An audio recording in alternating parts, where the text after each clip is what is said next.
जास्तीत जास्त लोकांचा आवडता पराठा कोणता असं विचारलं तर त्याचं उत्तर आलू पराठा हेच येईल.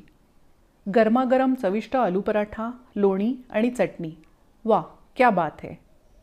चला बघूया आलू पराठा करण्याची माझी सोपी आणि परफेक्ट रेसिपी. आलू पराठा अजिबात बिघडू नये यासाठीच्या खास टिप्सही मी सांगणार आहे.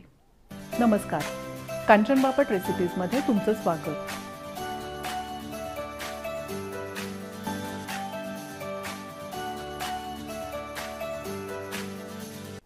आलू पराठा करण्यासाठी हे 6 मध्यम आकाराचे बटाटे आपण वापरणार आहोत. कुकरमध्ये पाणी घालू, त्यात एक वाडगा ठेवून त्यात बटाटे ठेवू. बटाट्याचा आकार साधारण एकसारखा असावा.